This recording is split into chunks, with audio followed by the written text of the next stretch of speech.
ರಾಹುಲ್ ಗಾಂಧಿಗೆ ಚುನಾವಣಾ ಆಯೋಗ ನೋಟಿಸ್, ದಾಖಲಾತಿಗಳನ್ನ ಕೊಡಿ ಅಂತ ಕೇಳಿದೆ ಅಷ್ಟೇ. ಸಿಎಂ ಸಿದ್ದರಾಮಯ್ಯ ಸ್ಪಷ್ಟನೆ.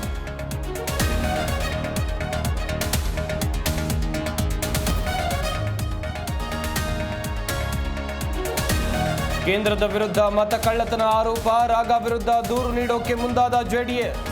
ಜನರ ದಿಕ್ಕು ತಪ್ಪಿಸುತ್ತಿದ್ದಾರೆ ಅಂತ ಕಂಪ್ಲೇಂಟ್.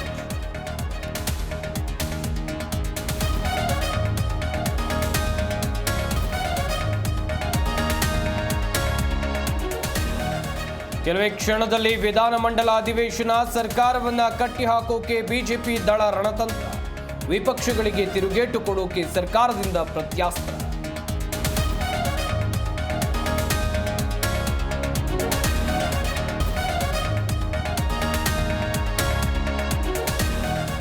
ಧರ್ಮಸ್ಥಳದ ಸುತ್ತ ಶವ ಹೂತಿಟ್ಟ ಕೇಸ್, ಇವತ್ತು ರಡಾರ್ ಯಂತ್ರ ಶೋಧ ಕಾರ್ಯ ಅನುಮಾನ.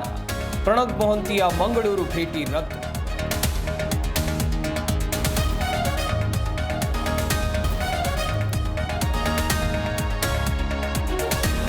ಕಣ್ಮನ ಸೆಳಿತಾ ಇದೆ ಮುತ್ಯಾಲಮಡು ಜಲಪಾತ, ಹಾಲ್ನೊರೆಯಂತೆ ಹರಿದು ಬರ್ತಾ ಇದೆ ಜಲಧಾರೆ. ರುದ್ರ ರಮಣೀಯ ತಾಣಕ್ಕೆ ಪ್ರವಾಸಿಗರ ದಂಡು.